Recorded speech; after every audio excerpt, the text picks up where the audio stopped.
The stick I left at the park. This afternoon, Mommy and I walked to the park. The sky was bright and soft, like someone had painted it with light blue crayons.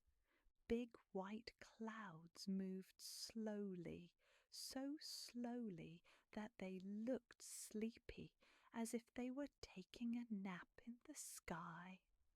I held Mommy's hand. Her hand felt warm. Mine felt tiny and wiggly inside hers. We walked past the mailbox. We walked past the big tree near our house.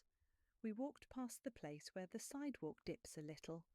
Mommy said, "Careful there," and I nodded even though I knew that dip very well. Every step felt bouncy. The air smelled like grass and sunshine.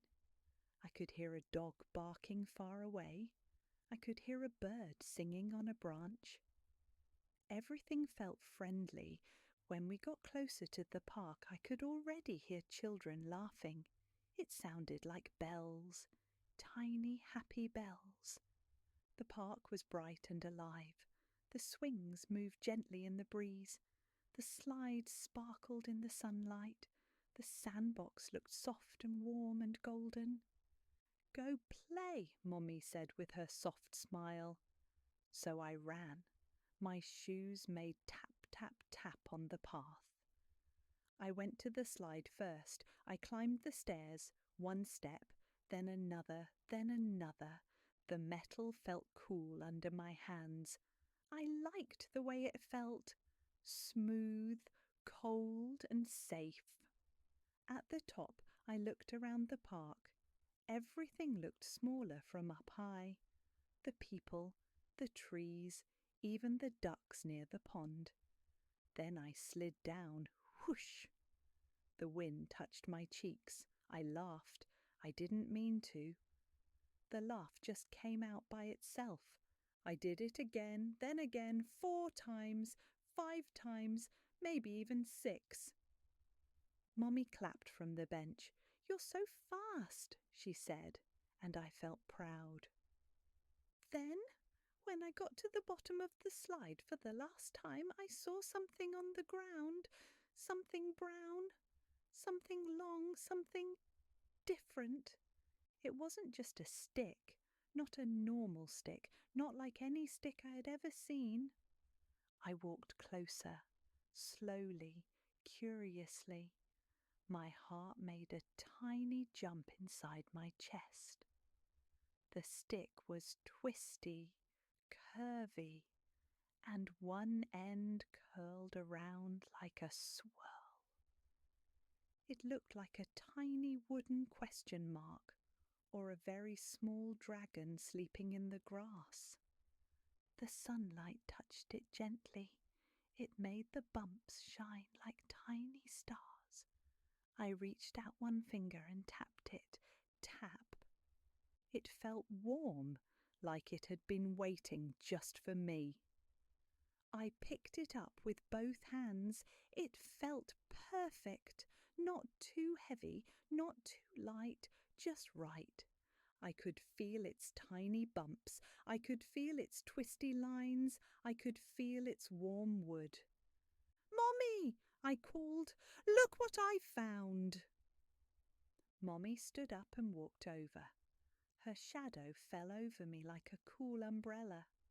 She bent down, looked at the stick, and raised her eyebrows. "Oh my," she said, "you found something very special." I held it tighter. "Can I take it home?" Mommy brushed my hair away from my face. She always does that when she's about to say something important. "Sweetie," she said softly, "this stick lives here in the park. Nature takes care of it, and other children might want to see it too." I looked at the stick, my treasure. My heart felt heavy, like a sleepy rock, but Mommy held my hand. "We can visit tomorrow," she said. "If it's still here, you can say hello again." Tomorrow.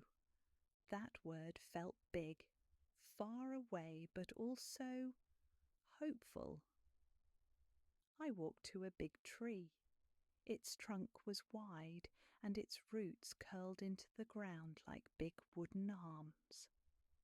I found a soft patch of grass right beside the roots. I placed the stick down carefully, slowly, gently, like putting a baby to bed. I whispered, "Good night, stick. Stay here until tomorrow." The stick didn't move, but it felt like it heard me.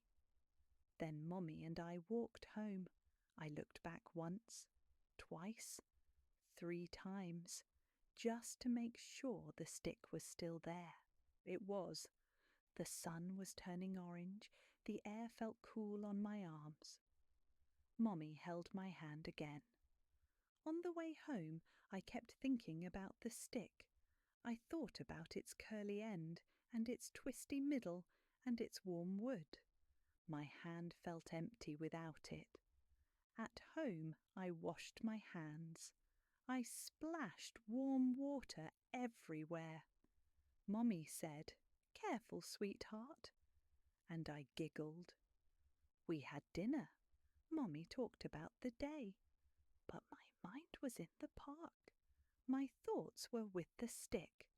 What if it got lonely? What if another kid found it?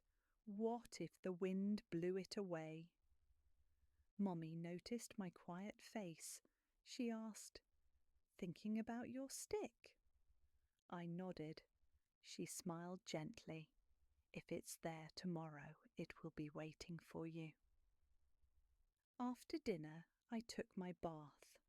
The bubbles were soft and white. They made little mountains. I poked them. They popped. Pop, pop, pop.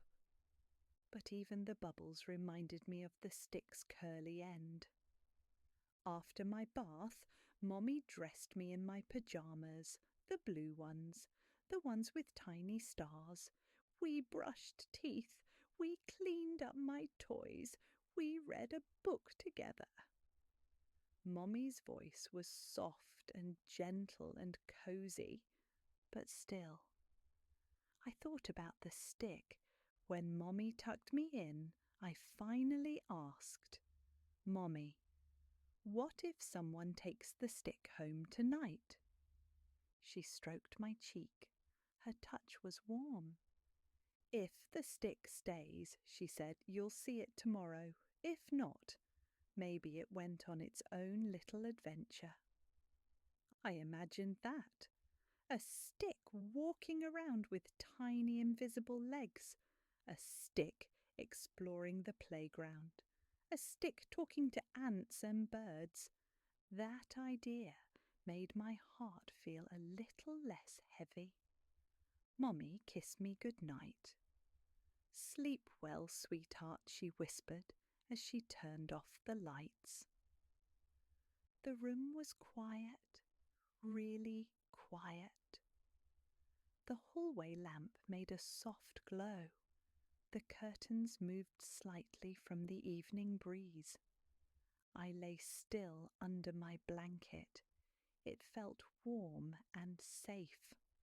But my mind drifted back to the tree, to the grass, to the special stick I had left behind. I wondered what it was doing. Was it lying quietly? Was the moon shining on it? Was the wind keeping it company? I closed my eyes. I took a deep breath, then another, slowly, gently, sleepily. My thoughts began to float like tiny feathers. I imagined walking through the park again, the grass under my feet, the slide shining, the swings moving quietly, and there, under the tree, my stick, waiting. In my dream, the stick wasn't just a stick. It glowed just a little, like it was happy to see me.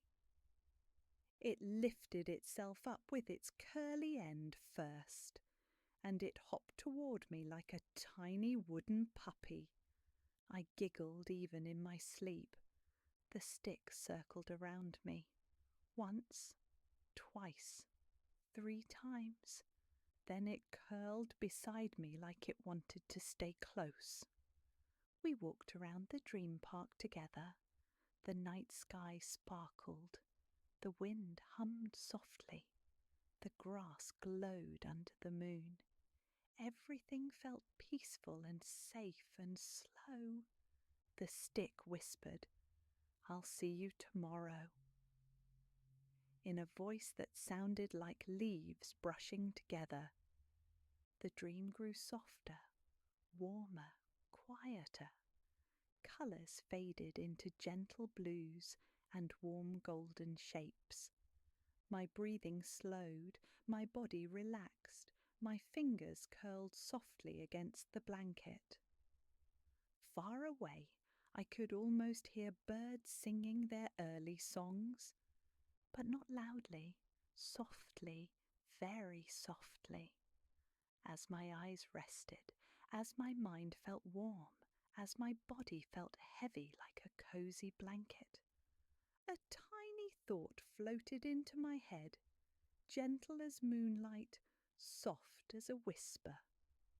Tomorrow I'll go back to the park and see if my special stick is still waiting for me. With that thought I felt safe, I felt calm, I felt happy, and wrapped in that warm feeling I drifted into a deep, peaceful sleep, already excited for tomorrow. Good night, stick. Good night, tree. Good night, sky. Good night, park. Good night, streets. Good night, home. Good night, Mommy. Good night, everyone.